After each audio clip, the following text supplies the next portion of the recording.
My name is Dr. Wizdom Powell. I'm the director of the UConn Health Disparities Institute and also the immediate past president of the APA's Division for the Psychological Study of Men and Masculinities. And tonight, I'm just your host and moderator and the person who gets to be the fly on the wall, so to speak, to this amazing conversation.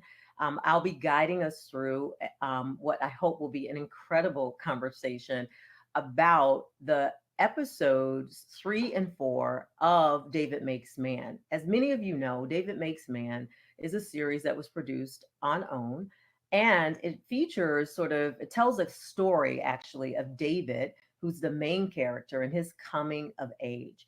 Throughout our conversation tonight, we're going to be unpacking those 2 episodes, showing you a few clips to help you lean more into the material, but really engaging this amazing group of scholar activists who are in the space with us tonight to talk about the episode. So think of this kind of like the unofficial, like Insecure wind down. I am not that fly, I'm not Issa Rae, but I will give you as much of that as I can on this evening. So first, let me just jump right in and introduce the 2 amazing guests who are going to join us tonight to help us unpack the episode.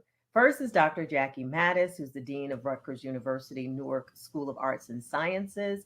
Many of you will know that Dr. Mattis is world renowned for her research focusing on the role of spirituality and religion in the lives of African American and African Caribbean youth and adults, and her work explicitly tries to call forward those positive psychological strengths and assets that we know reside in every human being. And I'm so grateful that she's here with us tonight.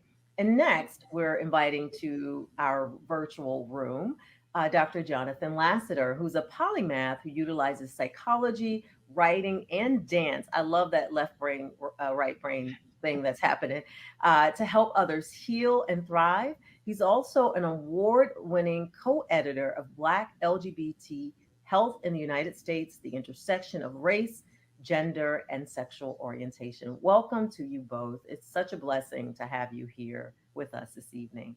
Thank you. Yes, thank you for having. Absolutely. You know, I want to, before we jump into this rich discussion, to give our viewers a little bit of an episode 3 and 4 recap. And I'll try to do this briefly because there's so much meat that we need to put on the bones during the conversation. But I do want you to have a sense of where we are in David's journey. Last time we were together, last night to be exact, we talked a lot about David's initial entry into the series. And there were many themes that arose in those first 2 episodes around David's uh, comfort with school, his connection to boys in his community, and of course, the loss of someone really important to him who also makes an appearance throughout the episode. But in episode 3 and 4, actually, episode 3 is called MJB. Now, many of us who grew up listening to Mary J. Blige in the 1990s knew exactly what they meant when we saw that MJB. But what was really interesting about this episode is that it really does dive into some of the issues that are facing David in his home life and in his community life. The scene actually opens up with Day and his counselor, who he's been actually sent to on a mandatory basis because he got into the fight in episodes 1 and 2. And then while he was in class, Dr. WT, who is the educator at the school, who's taken an interest in David, tells him that his project that he's been putting off is due tomorrow. And she wants him to work with Siren, who he's just had a fight with. Now, there's a lot that happens in that episode, but we eventually see Siren and David sort of connecting with each other around the wound or the injury that's been caused in the friendship. And we also get introduced to another character in the show, Miss Elijah. Now, Miss Elijah is probably one of my favorite characters. Miss Elijah is a trans woman, and she helps many of the youth in the community who are struggling with home life kind of find a way out.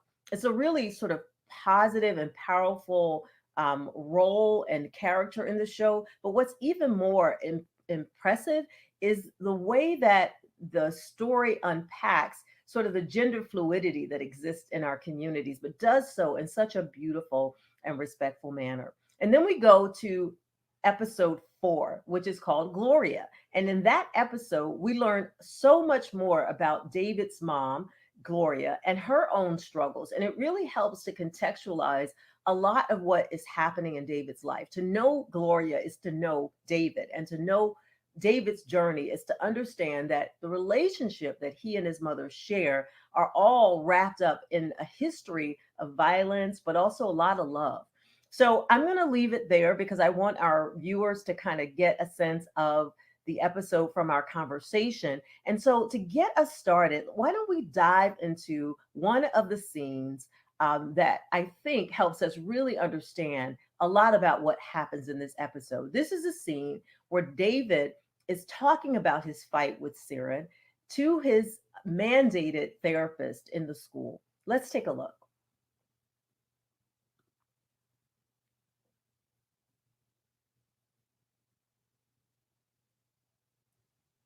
So you want to tell me about the fight?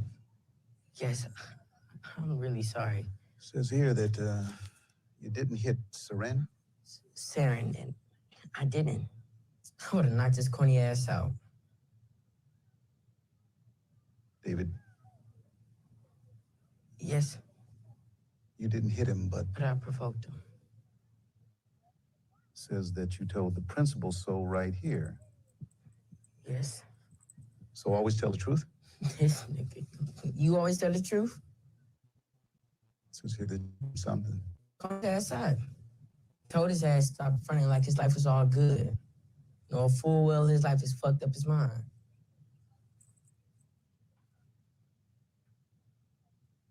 David, What? Yes. David, are you getting enough rest at home? I didn't actually. I wasn't home last night. Nigga. No? Where were you? Me and Saren, stop talking. We worked on a project together. Presented it today. Stop talking. He invited me over to his house to work on it. Spent the night and everything. Stop. Tell him too much here, ask more questions. So how was that? Spending the night with Sarah.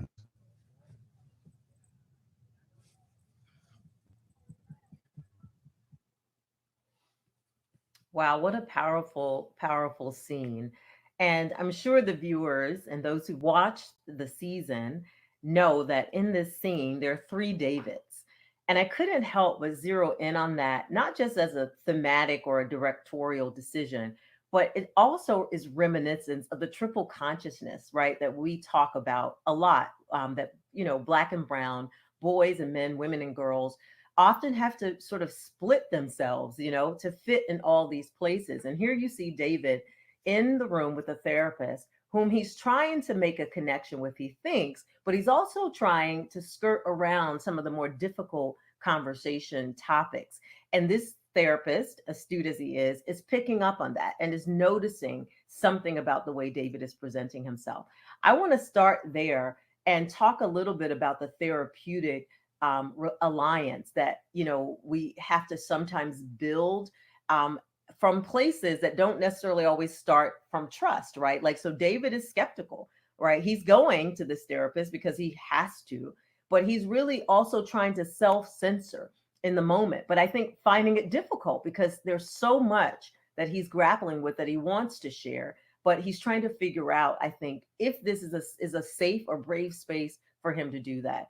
Dr. Mattis, I know that it's been a while, probably since both of us have actually seen actual patients in a therapy session. But this struck me as so true, right? Most people think a therapy session is like all high insights and, revelations, and it's really not. And what you see happening here with David is really just an exemplar, I think, of the kinds of challenges that sometimes both the client who's in the therapy session with you has telling you what's on their mind, and the therapist has with peeling back the onion. Yeah. Talk to us about what you're observing. It's funny. It's probably one of the more realistic representations of therapy that I've seen in any kind of media space, and it's realistic in a number of different ways. Number one, I think what we often miss, as you just pointed out, what we often miss in the discussion about therapy is the beginning of therapy. It's the finding the therapist. It's the first few sessions, right? Right. Where you're building the relationship, but where you're also having to do some of the interesting things that David has to do in the moment. So for him, therapy is mandated. And for those of us who were trained as therapists, we know that mandated therapy doesn't really work very well in most circumstances, right? And for a whole host of reasons, not the least of which is that the stakes in situations where one has to be mandated into therapy, the stakes are always high. And so for David, the stakes are high. He's got to think about the ways in which this kind of work is going to impact on his ability to go to the school that he wants to go to, which is attached to the kind of future he wants, which is attached to his family's future. So this whole notion of what do I say? And therapy is a sort of strange enterprise because we usually get the sort of Disney-fied version of therapy, right? Where you go in, you have an immediate attachment, you have all sorts of reason to trust, and you have all sorts of reason and all sorts of experience of sharing deeply. And this is not his lived experience. So his lived experience is you keep things interior, right? Because that is when you are safe. Therapy requires you to exteriorize your lived experience and the most painful and vulnerable parts of it. And he has learned, very reasonably so, that when you make your business too public, there are costs that come with that, right? So he's being asked in a moment as a 13-year-old to do something that cuts completely into everything that he's been socialized to do. And this experience really raises some really interesting questions about what do we do to prepare young people for what therapy is, right? And we often don't do that. And he wasn't really prepared. He was told you go to the counselor. But the question is, well, how does one have these conversations? What is one supposed to do? How is it supposed to end? And he doesn't have that kind of preparation. Absolutely. And what's so interesting about his response in that moment that I was struck by was the inner turmoil, like that inner conflict that was made visible with these three versions of himself. Absolutely. This whole idea that therapy is supposed to be the place where you come bare naked, right? Really, to some degree, and he's completely armored. But he's also trying to figure out which version of himself does he need to present. Absolutely. Because David has to do a lot of switching. Like he's switched to be in the classroom where he is with gifted students. He has to switch to go back to his neighborhood where he also doesn't quite fit in. And now he's having to figure out who he should be in front of this person who has all of the power he perceives to change the course of his history.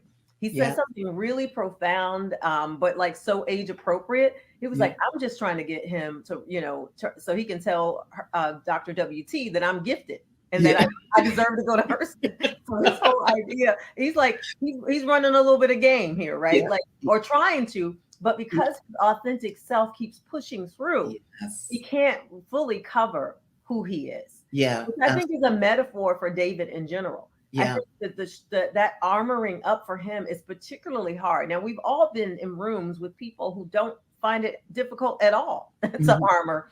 And, young people and people who are more, seasoned, as we would say. Yeah. But it's really interesting to watch him try to take this on and try to create these versions of himself, which I think makes it more difficult for people to get to know who brown and black men are and boys are. Because it's that opaqueness, right? It's like he has a lot of insight, I think, about other people's lives, but that insight doesn't penetrate him in the same way. It's very difficult for him to turn that onto himself. And when he does try to I guess pull the wool over people's eyes, every time he gets caught, right? Because the real David just keeps pushing through. Absolutely. Yeah, it's such a beautiful signal, as you pointed out, and in two different ways. One, it's a beautiful signal, the fact that in his very adolescent way, he says, "Do you always tell the truth?" Right. Which you can count on a teenager to just Okay. go there with you. Exactly. Like, are we really being real here? Because like Absolutely. last week you were lying. Like just yesterday you lied. So right. I mean, out of the mouths of our babies, right? They'll Right. remind us when we're not Absolutely. living up to who we say we were supposed to be. Which Yeah. is so beautiful. And in that moment, I think because it's so easy to lose sight of the fact that he is an adolescent, he is a young person. Even when we use the language of young men, we pull from boys the opportunity to be boys in the very playful ways that they are going to be boys. So you get the snarkiness of adolescence, you get the challenge of adolescence coming through in those three versions of himself, but you do get the virtue, you do get the as much as he challenges in one of his inside voices this question of like, do you always tell the truth? He leans into the truth, as you've pointed out, and it is indeed such a beautiful representation of who he is, because he wants the help.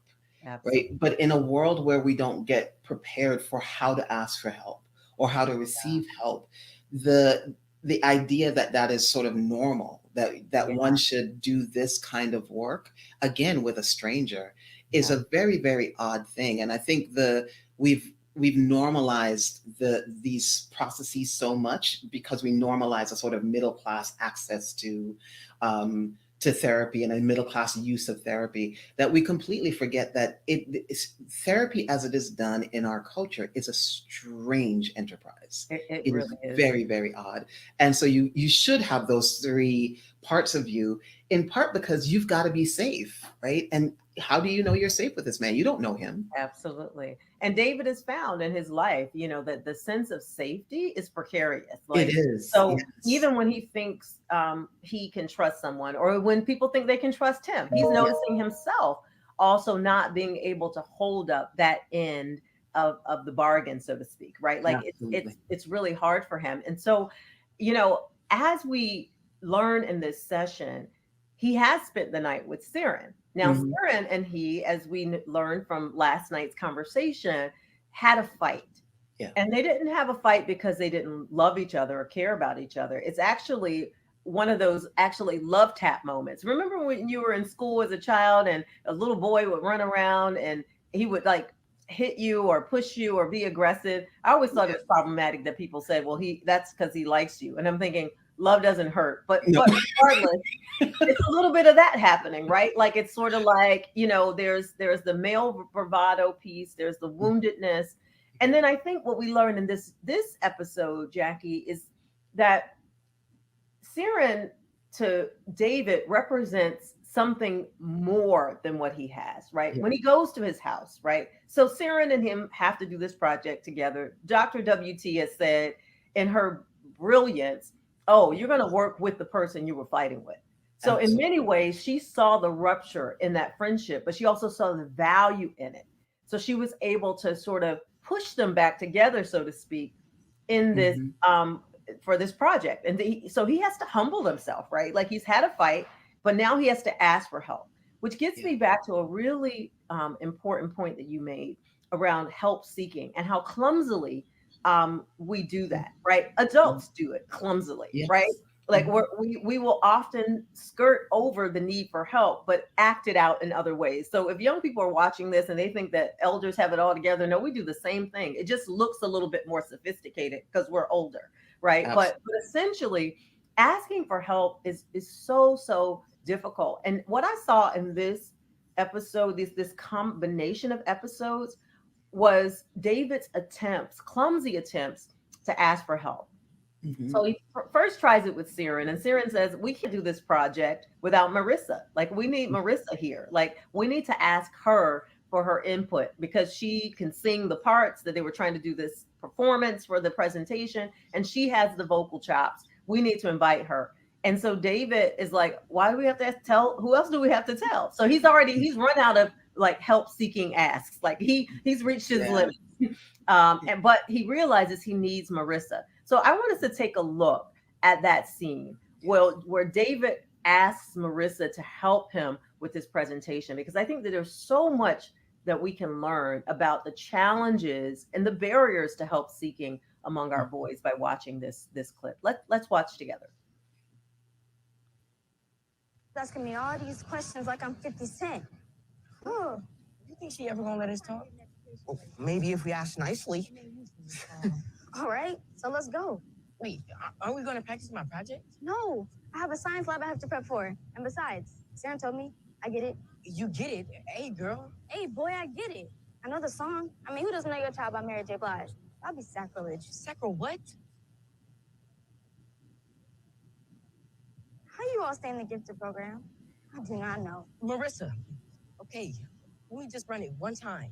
This is 50% of my grade. If I don't get this, Woodtrap can't recommend me for Hurston. Wait, you're trying to get WT. He never gives recommendations. You have to ask. I know, but I can't ask for the big fucking F for my grades now, can I? Do not talk to me like that. Marissa, okay, come on, I'm sorry. You've been saying that a lot lately. Because I'm fucking trying, I'm tired. You see me, I'm just trying to keep my head up. Y'all see me, Woodtrap thinks this is best for me. So please, can you help me? I'm begging.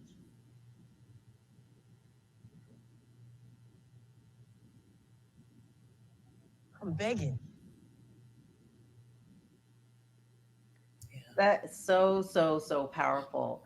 Yeah. You know, I get teary every time I see that scene, because I can feel David's desperation, Yeah. but also this sense of like wanting people to really understand how deeply affected he is by all these things, because he doesn't get a lot of moments Yeah. where he's able to share with other people about his needs. I mean, he might do it in a sort of manipulative way, which Dr. WT picks up on right away. She's like, "We're not going to do that. Who are you? Like, you're not those things, right? That people say about you. So stop telling those stories. You're more than that." Yeah. And so he gets with these friends to try to put together this presentation, and then he realizes that he has to ask for help. And so in this moment, when he's saying, "Help me, I'm begging you," I don't think he's just talking to Marissa and to Siren. Yeah. I think he's saying that to the world. Like, Yeah. it feels really heavy and much more weighted than the moment calls for. Dr. Lassiter, what do you see happening here in this scene with David and Siren and Marissa and this whole challenge around Black men and boys, brown boys and men asking for help when they need it, and then having the world rise up to meet you actually when you do? Yes. Thank you for that question. It's something that when I went back and rewatched it earlier today, and one of the things that stands out to me is how many secrets he's holding. He's holding so many secrets, and it's not just his secrets, but it's also the secrets of his family, the secrets of his trauma, the secrets of his friend. He's just holding so much. And so in that moment, there is this sort of cathartic release, really, if you will. And it doesn't, catharsis may not be the right word, because I don't think it actually reaches that level, but it's this sort of knee-jerk response. It just sort of escapes him, this cry for help. And so I see a release, but then it's picked right back up. He's there, and I think this happens in several different ways, where there's these moments of release and presence, and then he recedes again, and he recedes into this sort of fantasy world where he's portraying who he thinks he should be. And there's, in the same way that there's so many secrets, there's so many different faces that he believes he has to put on for each person in his environment.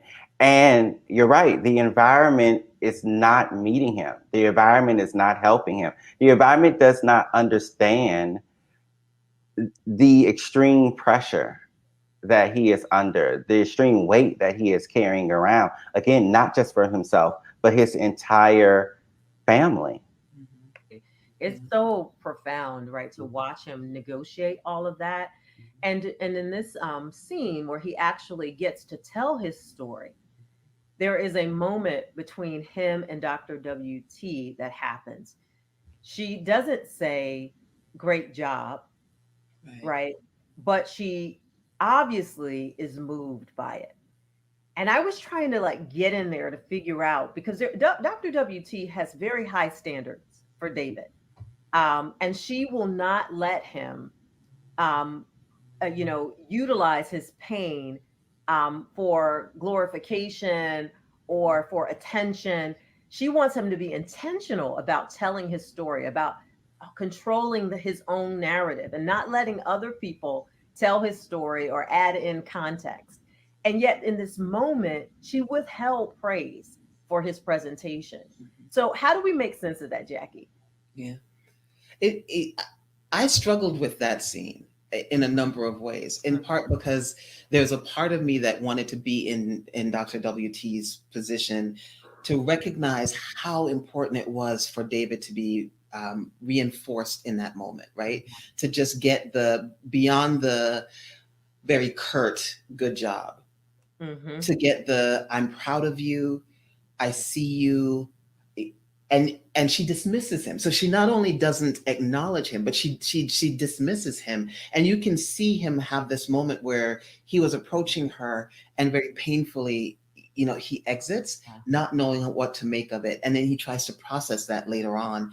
And it reinforces for me in a number of ways, even the experience that he had in the clip that we just saw with his two peers, where he asks, or he says, you see me, right? And he says that with a kind of clarity, like he's not asking a question. He's not doubting whether or not they see him. He says, you see me. Yeah. You know what I'm going through. Help me, right? Be there for me in the way that I need. And his friends show up for him, right? And even there's a sort of interesting moment where his peer is like, well, we're not practicing this. I have enough. I know what to do. And I get the same sense with Dr. WT, who that there's a way in which she does the sort of tough love thing, right? Which we often think young people need, and sometimes young people do need that. But I think what's missing in this moment is that opportunity to lean into the soft love, which he needs as much as anybody else does. And especially with our boys, we sometimes forget that it's the soft things already exist in them, and we need to give them permission to sort of lean into that by wrapping that around them. And that moment is really missed. And so it's one of the more striking things for me. And there's a part of me that wondered, was she ashamed of the decision that he made to lean into the honesty of his story? Because it's such a familiar story, right? And it's such a story there's a way in which for those of us who have sort of status concerns, right, or are really concerned about what it means to be Black in white spaces, the familiar story of the father you don't know can be both true and painful and shame-inducing. And it wasn't clear to me whether, given the stories the other two young people told who are Black, the only other two Black kids in the class told, which were not these sort of stereotypical stories, whether she was experiencing her own sense of not that story. Oh, yeah. That's so powerful, Jackie, because it makes me think too about other themes in this episode around punishment and discipline. Yeah. So this idea, we talk a lot about the disciplinary practices that exist in Black and Brown families as both, rooted in history and experience, but also rooted in a history of subjugation and oppression.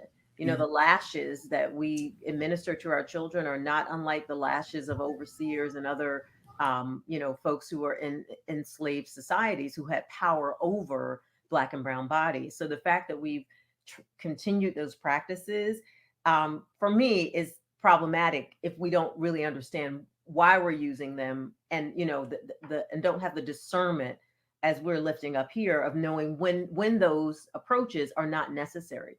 So I felt like you too. So Dr. WT is a really interesting character for me, because there's a part of me that sees her and what she's trying to do, but there's a part of me that also feels like she's being manipulated. And I think that but it's also a one size fit all. It's sort of like I've seen kids like you come from those neighborhoods and all you want to talk about is your pain and strife, but that's not who you are. And David's like, see the whole me, right? These three pieces of myself, see that whole person and love on that whole person, not just the parts of him that you deem desirable or worthy. And I think you're right, that withholding is problematic. And we do that as systems, as teachers, as families. We withhold love from our boys in ways that I think over the life course don't serve them well. Dr. Lassiter, I know you have some pearls to add here. I do. Or at least I hope I do. but I, that part about Dr. WT, when I saw that scene, I said, wow, the world does not let up. The world does not let up despite your trauma.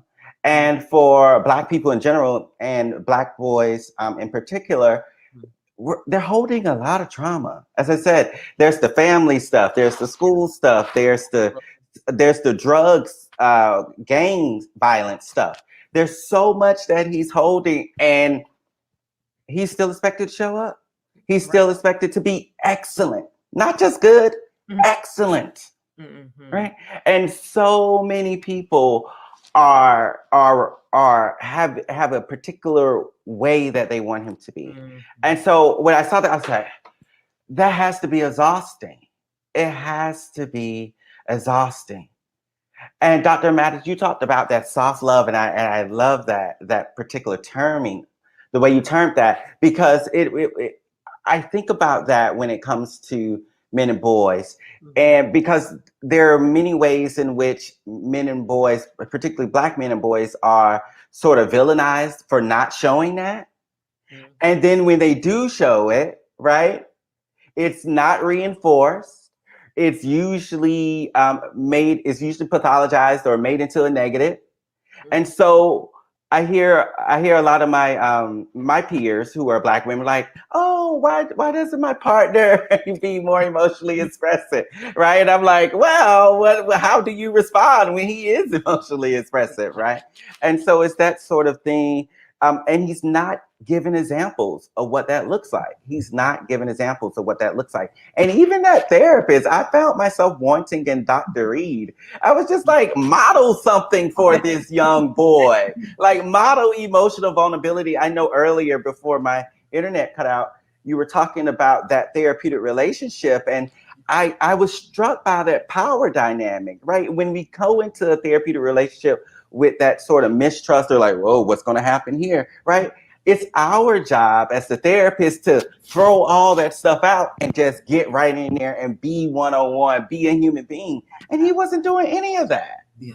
And so it's like, so how can we have that expectation of David? So there's so many expectations of David that are unrealistic. And people are just like, what are you going to do? Are you going to fail? Right. And so that's what struck me about that scene. Yeah, the obstacle courses that David has to jump over just to get to school, right? Are like most adults would get back into bed. They call in Black. I call in Black. Like, I can't make it today because there's just so much that has happened. I need a moment. And yet David doesn't do that. He doesn't skip a beat. He runs to the bus. He tries to get to where he's going. He makes this impossible decision to go to Siren's house and stay overnight, even though he knew the ripple effects on the family. And we saw that happen. So I want to go to this, back to this overnight stay between Siren and David, because there's a moment when they're on the bus and they're on their way to Siren's house on the bus. And Siren has obviously suffered from some sort of injury, which we learned in the first episode. We get some hints that there's some abuse happening in the family. We don't know the full story by this time yet, but we have some sense that both there's been some physical and sexual abuse that's happened to Siren. And obviously he is injured from whatever has happened to him. And David notices this. So when they get on the bus, they are sitting so far apart, right? Like, so because David, two boys, we got to man up. We can't, let folks think that we have a closeness. God forbid they think we're not cisgender, whatever, heterosexual. Like, we have to prove our manhood, even on this bus. But then he looks over at his friend, at Siren, David does, and notices every time they hit a bump that Siren is wincing in pain.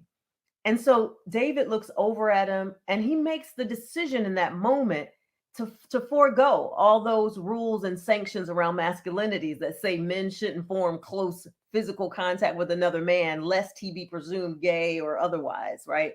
Sad, but that's the way folks think, right? And so in this moment, he decides he's going to brace Siren's sort of moving around. For those of you who don't remember the scene, there's a scene that he's on a bus, and the school bus, we've all been on those yellow buses, right? Have no shocks, no nothing. I mean, you leave home with two straight ponytails, and by the time you get home, they're like everywhere, because the bus is like shaking you all up. So they're on one of these buses that we've all ridden on before. And so David moves physically close to him so that he could brace Siren's, I don't want to say fall, but that's a metaphor for it. And it's so powerful to me. That was like a subtle scene, but there was so much happening on this bus ride. Jackie, I'd love for you to break this down for us. Yeah, no, it's beautiful. So one of the things I love that you highlighted the scene. There's a way in which, and again, as a counterpoint to some of the earlier scenes where in his frustration, David, cusses, right? And there's so much misnaming of emotions with Black folks generally, right? But particularly with Black boys and with Black men. So a moment of frustration and anxiety earlier could easily be seen as anger, right?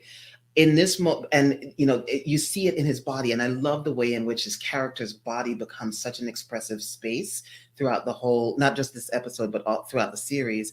So the fact that David does move, and you see him line up right next to Saren, he uses his body as a space of healing, right, and a space of connection with his friend. And for Black men, whose bodies are always vilified and surveilled and over surveilled and controlled, for him in that moment to use his body as a deliberate space of connection and healing for his friend. But the other part of what they do, Saren is leaning into the window in that moment, right? And it doesn't dawn on him that there's another way beyond being connected to his friend now, that he might help to ease the pain. And so in that moment, David puts his hand on the seat in front of him, and he makes it into a game. And that takes the sting and the shame out of, I know you're hurting. I know there's nothing you can do to stop the hurting, but do this. And he doesn't say it, but he shows Saren in that moment, put your hand there. And Saren does. And you see this beautiful moment where they begin to laugh. And one of the reasons I love the Black Panther, right, as a movie, was there's the series of scenes at the end where you see Black boys smiling and laughing and giggling, which you almost never see in the media. And you see this in this moment between David and Saren where they burst out into giggles. And it's such a beautiful reminder that they are boys. They're beautiful boys. And they're boys that are hurting, but they figured out how to witness each other. And they figured out how to heal each other in a moment when adults are completely missing, right? And so I think that scene is so much a reminder of that, of the witnessing, the power of being aware of each other, the power of Saren having told and shown his body to his friend, but for young Black boys to use their bodies as such beautiful spaces of connection and healing tells us so much. Oh my gosh, so powerful, because that jewel you just dropped is so important, because if the world is willing to see the whole boy, the whole person, Mm-hmm. then they would see these dimensions, Right. right? Right. What you in your brilliance have introduced me to lots of frames. One of the really resonant ones for me lately is around epistemic violence. Mhm. And I just think about that sort of the epistemic violence that's created when you grow up in contexts that don't love you back, that Right. don't rise up to radically heal you, even when you want to be radically healed, that prevents you from knowing yourself, right? Which is Mhm. what David is struggling with.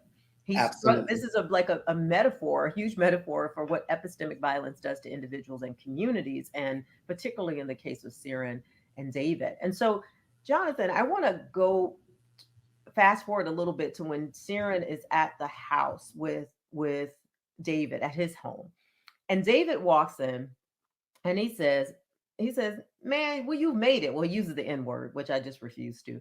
But he says, "Man, you made it. You got it good. If I were here, I would never want to leave home." And so you see David starting out with that impression, but then slowly it deteriorates over time. And he realizes that he and Siren are more alike than he could have ever imagined. Somehow entering the sanctity, the privacy of his home helped him to, even though Siren had shared things with him, just to see it play out, I think for David gave him even more empathy for Siren. And he says to him, you should tell somebody. You should tell somebody that this is happening to you. And he says, "Tell who?" He says, "Tell somebody." He says, "I told you." And in that moment, you go, "Oh yeah," and you didn't actually metabolize that well. You actually weaponized it. Jonathan, help us understand what you're seeing here. I think you're muted. No worries. All right, there we go. So in that moment, there's this sense of when you come from a resource deprived neighborhood like David, there's this glossiness Mm-hmm. to the world of people that have more than what you have, materially speaking. And there is a lack of an understanding of the sort of cost of that. Mm-hmm. And that made me think about the sort of cost that Black boys and men pay in order to sort of make it in this world in general, right? There are ways in which they have to give up parts of themselves. There are ways in which they have to keep secrets and to disavow parts of themselves. Like, oh, I'm at work, so I can't let this part be shown, right? But other people look at them like, oh, you made it a guess, but every day I have to go in and put on a character, right?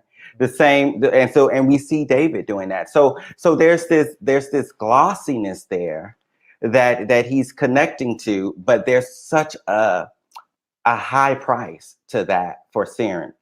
One of the things in this scene when they are lying down, they're talking about their mothers and the ways in which they treat them, and it made me think about the modeling of physicality in their households. Mm-hmm. And there's this way in which Siren's mother is modeling like this violence, and his stepfather is modeling this sexual deviance in the physical touch. But then David says, "My mom really only hugs me when she's so mad she wants to hit me." Right? Mm-hmm. And so then in this way, it's almost like there's a physical deprivation, a suffer in these moments of extreme emotionality, but suppressed emotionality. And so I think about that in terms of, again, what are the effects of this sort of modeling of physicality for these boys as they develop and have relationships with other people, right? Romantic relationships, peer relationships, platonic relationships, so on and so forth. What are the implications of that sort of modeling? Do they have different models to go to? And oftentimes they don't. They don't. And if they do, that model from that primary caregiver tends to be the most important one. And so those things really stood out for me in this scene. Yeah, I mean, the mothers are so diametrically opposed, right? Like in terms Mhm, of their approach to parenting.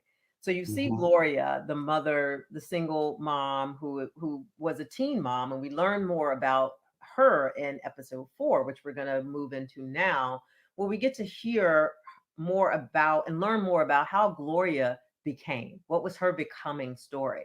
And we learn very quickly that she also was a victim of sexual misconduct and abuse. I mean, her David we learn in this episode, is actually the child of a teacher who was an adult who she was entrusted with. And she has to then do the thing that David is now having to do, and that is to become an adult before she was fully ready. And because of those circumstances, we see all kinds of fallout, but you also see something deep and abiding developing in Gloria. It's something I saw in my own mom as a single mom, that even without all of the material trappings, it left the room bare enough that soft love could enter sometimes. I think that she, even though David says, well, she only hugs me when she's, just as mad, about to hit me. But you also see the tenderness in the way she relates to her children. That tenderness is so absent in Siren's mom. I mean, it was veritably gone.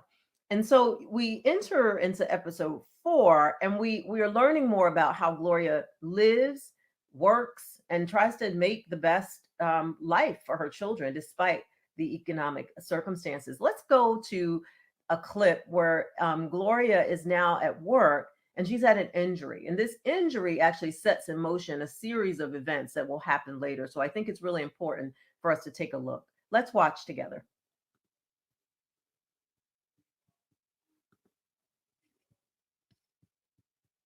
Decision on a manager position? Assistant manager, not yet, You know when? but don't worry about it. Once you concentrate on the job you got, Is there a problem with the way I do my job? no, except for you linger too long and you talk too much. Some call it customer service, Jay. I've been studying a business school syllabus about management, and everything hinges on the happiness of the Well, customer. I never said you had that job. I know, but you said I had a chance. No, I said to apply, but I don't want you spending money on books. I didn't. I got it from the library. I get most of my books from there. It's free still, except for King. I will spend money on King. Well, don't. There's a few of y'all up for this position. Is there anything more I need to be doing? Well, for one, not buttoning your blouse all the way to the top isn't a way to get ahead. It distracts from the food. You know, there's very few places that would have taken you on one of your former habits. And I thank you for the opportunity. Yeah? Yes, I have.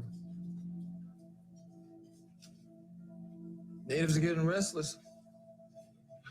I'll tell you, some book's not gonna get you over.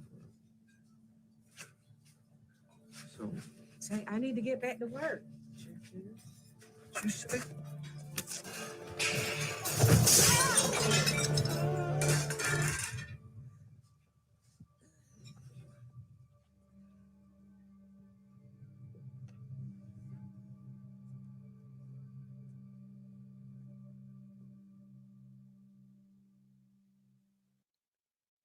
Oh, so powerful, difficult to watch. And yet each time I watch that scene, I pick up on different things. So tonight, my mind is going to the men, the Black men in that diner.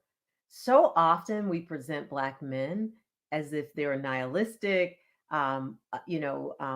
abusive, disrespectful to women. And those of us who know and love Black men are like, where are those men? Because that's not my experience.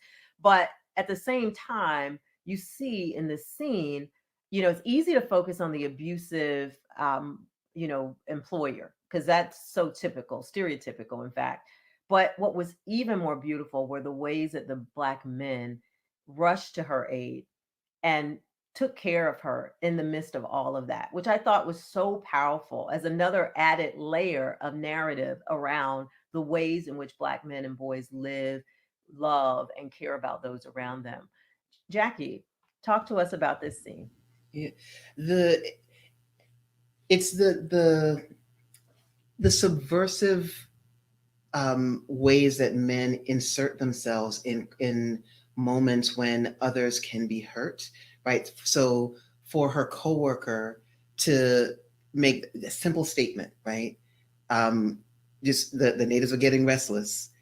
That simple statement disrupts a moment where she could be harmed irreparably, right? And where she's already being harmed. And he does it so beautifully and so just so tenderly, right? But you can tell that this is a practiced move. And I think that's it. It's that moment reminds us of how frequently men who themselves are vulnerable, right? He's clearly economically vulnerable in the same way that Gloria is. And so he has had to have years of practice of doing this sort of surreptitious darting in to break up the moment so that the person can get away and can be saved. And we hear those stories. Even I remember hearing those stories and seeing those stories in narratives around enslavement, where a pivot to allow the other to escape is what you do, and you do it to your own detriment, right? So he knew he could suffer consequences as a result of just that moment. But the fact that he too, just like David, shows up all virtue, right? He shows up honest in a moment where he could be dishonest. This gentleman shows up and he decides, I can't let her be harmed. And so he does what he needs to do. And you think about the ways in which for people who live lives of physical, fiscal, labor precarity, these gentle moments can be so profoundly costly. And the fact that they take those moments anyway says so much about what it means to be a person of virtue. I think the other piece of this that's also profound is this episode, more than anything else, for me, is an indictment of a particular kind of playing out of classedness, right? So the people who are the least precarious, who are the most secure financially, her boss, the middle class family, are the ones that they've learned how to hide their deviance and their problematics behind a particular performance of the normal. And so they can get away with certain kinds of harmfulness, right? And certain kinds of inhumanity. Whereas the people who are the most often made to seem deviant in the public eye are actually the most humane, right?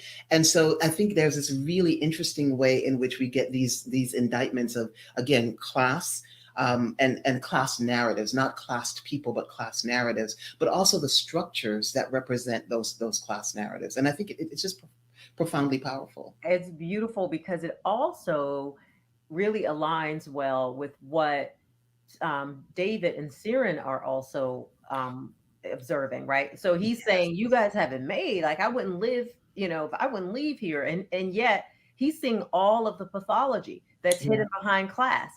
This mother who like treats her son, I mean, there's so many like layers there. There's racial identity. There's the distancing away from the bad blacks and towards the ones who are better. I mean, there's so much going on with the mom. But certainly, what you just lifted up, Jackie, is that how class behaviors and circumstances give people cover, right? Which I think is just so powerful, because this whole season is about covering and uncovering, and what parts of yourself are you going to reveal to the world, what are you going to hold back.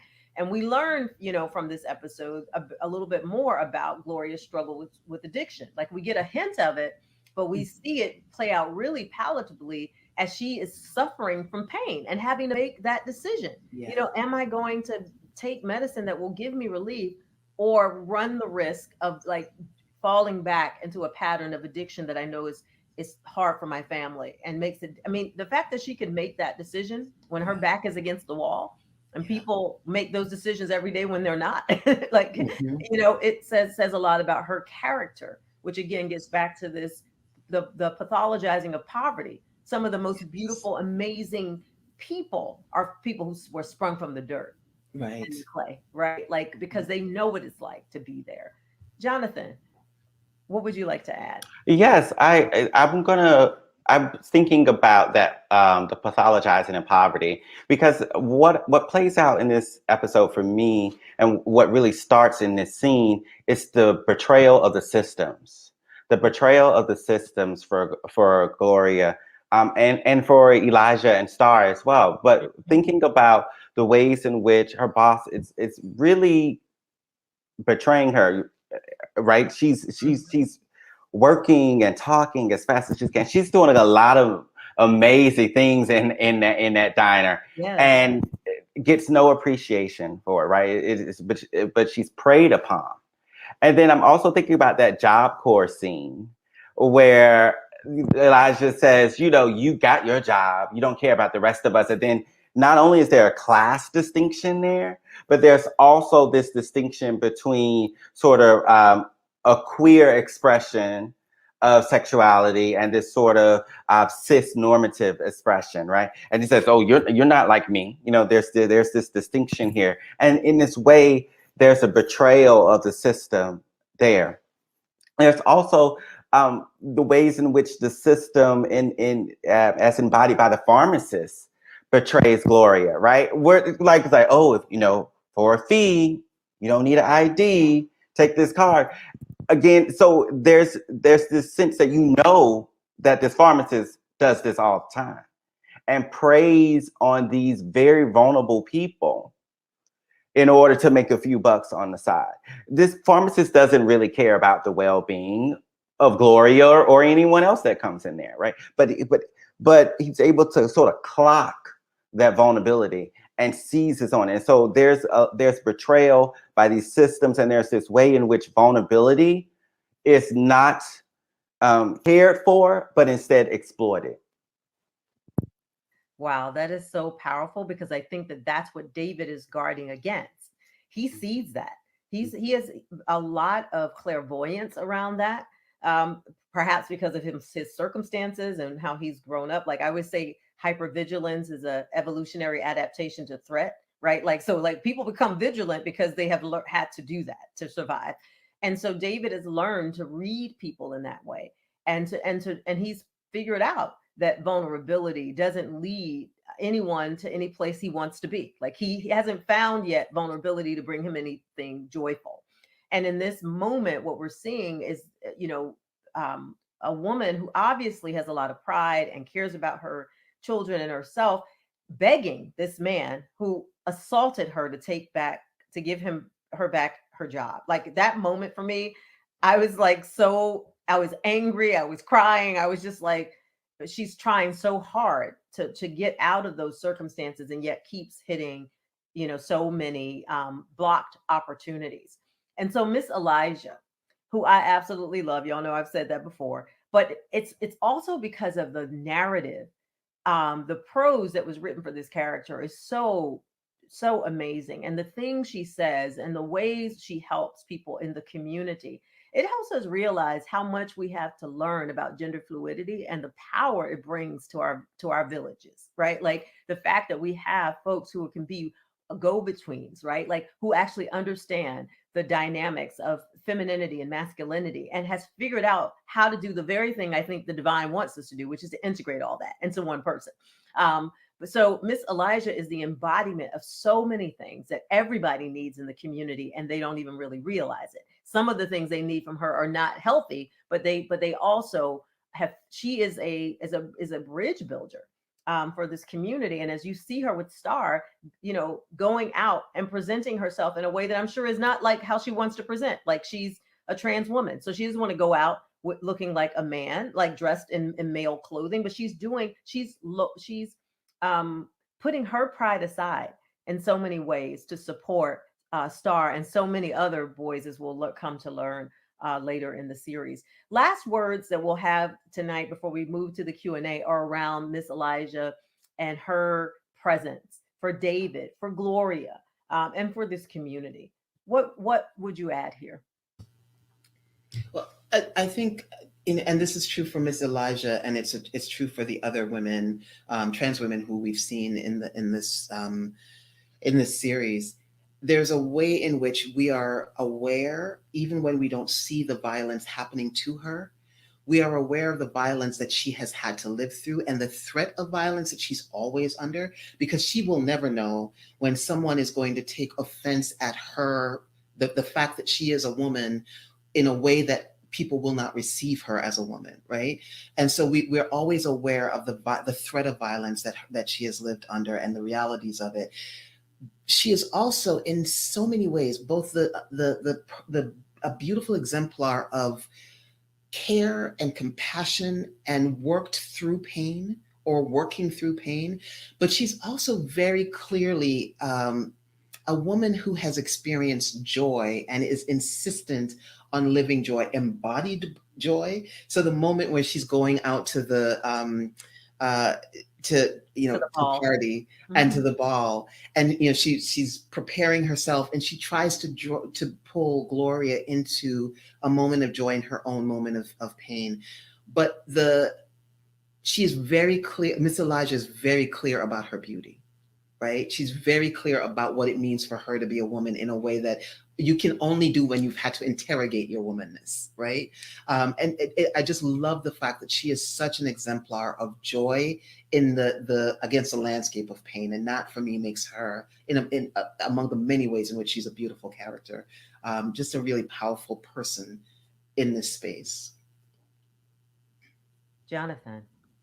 Yes, you said something that you said that she's had to interrogate her beauty, and it made me think about the examined life, right? And then Malcolm X, the examined life is painful, right? And so there's this sense in which Miss Elijah has interrogated not just her beauty, but the entirety, the totality of who she is, and it's very intentional. Have made some decisions in the face of that peril that you're talking about, and knowing that there is risk there.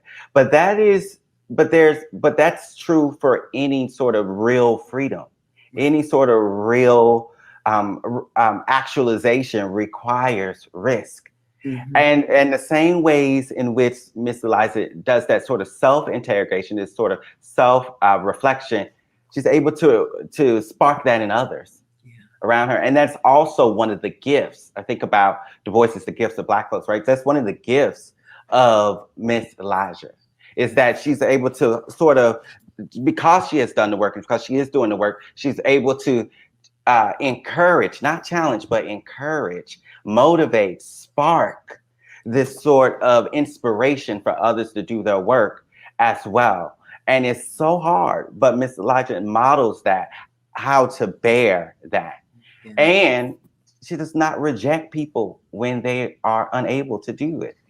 And so again, it's so much that Miss Elijah brings to the healing of that community, to that healing of that entire community. Yeah, so beautiful. I mean, such soft love delivered, right?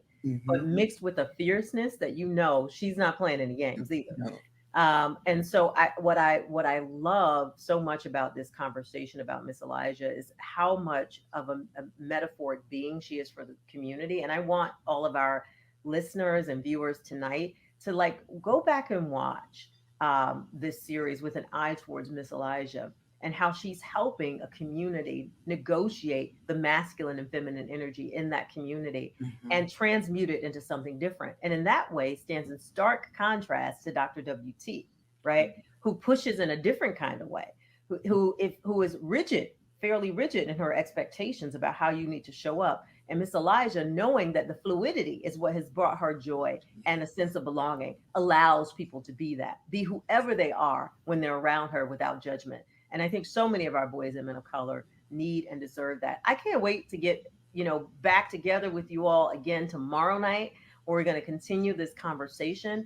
We're going to move now into the Q&A portion of our segment. But before we do, I have to thank these brilliant scholar activists who are in the space with me tonight. Dr. Jackie Mattis, my right hand, left hand, front and back, and Dr. Jonathan Lassiter, clearly a brilliant mind. Thank you so much for being with us. Dr. Mattis will join us again tomorrow. And we want you to remember to check out the David Makes Man public syllabus that also coincides with every episode of our discussion. So you'll find content speaking to some of the things that we've discussed tonight that are in the syllabus, both in print form, in media, multimedia, and art. So please lean into the curriculum and tell us what you think about it. We'd love to hear your thoughts. Now I want you to join me for a Q&A portion of this segment. And what we like for you to do during the Q&A, we've set aside about 10 minutes. Please share your questions in the chat feature, and we will try to get to as many of them as possible and try to keep our answers as close to time as possible. But if we don't get to your questions tonight for some reason, if we run out of time, come back again tomorrow night. But also remember that we will share them and responses to them on the UConn HDI website. Thank you so much for joining us, and I can't wait to take this first question.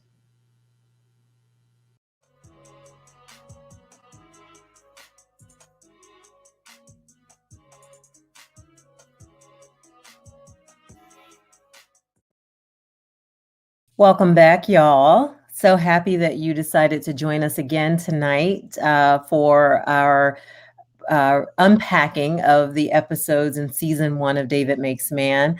And I'm so fortunate tonight to have Dr. Jonathan Lassiter join us again for the Q&A. And, you know, and just rewatching those episodes, Jonathan, and like listening to the conversation again, I'm just even more like sort of inspired by what all the ground we covered. I mean, we talked so much about soft love and rigidity and healing energy and communities and gender fluidity and what that brings to bear on communities. And there was just so much richness. And I'm just so grateful that you were able to be a part of this. We haven't gotten any questions yet from the audience, but it's been our experience that, you know, these episodes are deep, right? Like, you know, even you and I and Jackie unpacking them, you know, there's so much happening. And so we can imagine that our viewers are like absorbing, which is what we want them to do, and listening again with a third ear to the themes that the season and the series have lifted up for all of us. But, you know, we're in Men's Health Month, right? So like this is the time for us to be talking about issues facing boys and men of color in particular. And David's journey is one of those portals, right, through which we get to see a little bit of what boys and men of color might endure, particularly boys and men of color who are living in contexts like the ones that David navigates. So welcome back. I don't know if you want to add any additional comments. I mean, your context and commentary in the earlier portion of tonight's segment was so brilliant. I mean, it's just the comment you made about like he has to be excellent. He can't just be, you know, average is so true. You know, our boys and men of color have to be excellent. Women and girls of color have to be excellent. I mean, it's just that another layer of stress and strife that makes it really difficult, you know, for boys and men of color to actually show up authentically. Yes, and to breathe and to be. You know, I'm actually doing a research study right now about yoga and Black men, and one of the things that's coming across in some of the qualitative interviews I'm doing is about how yoga sort of reconnects Black men to their breath and this sense that they can be, given all those things that we discussed about having to show up here, having to present this sort of way. And in this way, we're never quite in this moment. We're always projecting out, trying to, you know, look for any sort of threat in the environment, right? And so those ways in which the things like yoga and other mind-body practices and spirituality and energy allow Black men and boys to be are very powerful. They're not small things. They're very powerful. Absolutely. You know, that whole like maneuvering of the self is, I think people don't really discuss enough the emotional and intrapsychic and spiritual labor that is required for, I mean, they talk about, we laugh about code switching and all of that, but the reality is that the burden of that is so significant. And I think it makes it even more remarkable to watch Dave's journey, right? Like the fact that he can do that with such ease and fluidity. Someone on our YouTube, one of our YouTube viewers asked the question, who is the primary audience for David Makes Man? Is it for young people or adults? I think that's a fantastic question. And here's my response. I would love to hear a response to that question from some of our writers from the series, from Terrell McCraney. But my position on this is that this is a story about a boy coming of age. And for that reason, the audience, to me, age range spans from young people to adults. The boys that were featured in this series were, 9, 10, on upwards through adulthood. And the reality is that our boys and men are navigating the same context, and so while I do believe that we should co-view these things, which is why we're doing this series, right? We know that a lot of parents are watching this, young people are watching this. We want to help them contextualize and make sense of it some more, unpack it a little bit more. So in my, opinion, it's for both. But certainly we appreciate the question. And I do know that there's sensitive topics that are discussed. So, as a parent, as an educator, I would say, co-view always with young people, but don't just passively co-view. Pose some of the questions. We have great quiz questions in the syllabus that you can actually make into a game. I'm an egghead, so for me, it's fun to do that. Other folks may want to do other things with their time, but you could use the material in that way too. So thank you, viewer, for that question. No, I think the suggestion around co-viewing is one that could be particularly helpful for parents. And again, depending on where you are in that age range, you'll be able to get something out of it, something different out of it. For someone younger, it may just be about the images. There's beautiful imagery. Oh my gosh. Terrell Alvin McCraney does that across his work. So there's beautiful imagery. So there may be sort of this sensory pleasure that someone that's younger, that doesn't have all this higher analytical thinking going on, can get out of it. But for folks who are maybe in adolescence, there may be some identification going on there. And for folks like ourselves who are older and, are used to that analytical cap, we can tease it apart. There's so much in there, so much nuance. So there's something in there for everyone. So definitely the co-viewing, though, given the sensitive subjects that are discussed in there. But it's so much for everyone. And that's something that I love about Terrell Alvin McCraney's work in general, because I'm a big fan of both the written stuff, the written plays, as well as the stuff he's been doing in popular media. One of the things that struck me is that, as we were talking, was about wondering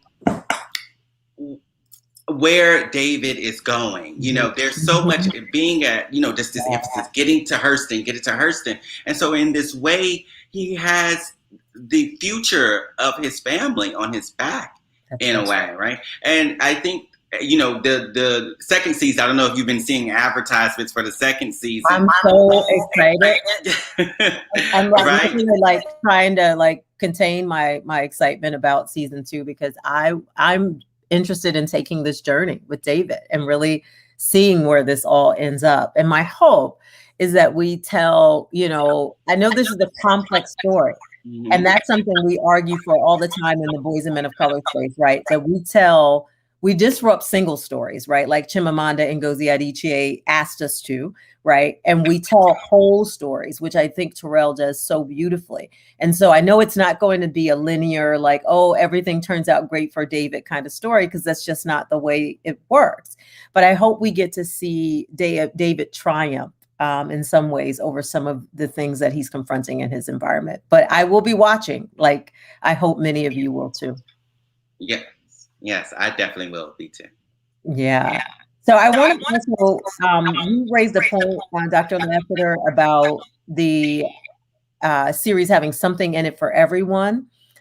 And I want to just also plug again that the syllabus was designed exactly with that in mind. So in the syllabus, it is a multimedia syllabus. There is actually artwork. There's a soundtrack from David Makes Man that you can link to.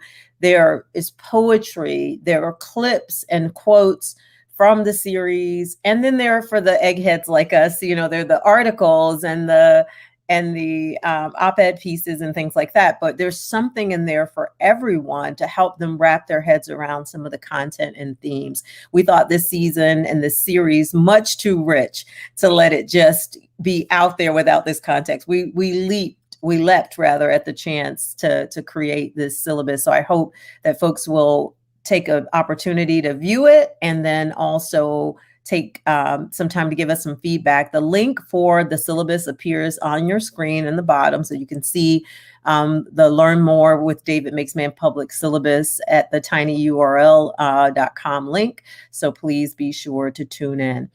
Well, I know that we probably only have a couple more minutes, and I don't want to hold people beyond the time. We hope that you are enjoying these rich discussions. We certainly are enjoying hosting them. I am certainly just living my best life getting to be in this virtual space with all of these bright minds. And we hope that you will come back tomorrow night where we will unpack episodes 5 and 6. I mean, you want to get caught up, right, before season 2. So please come back and join us tomorrow night here in the same place at 7. Do your homework. Go look at the syllabus, look at the themes, come with questions or points of view that you want to share with us and with other David Makes Man enthusiasts. Dr. Lassiter, thank you so much. Any final words you want to leave with our audience?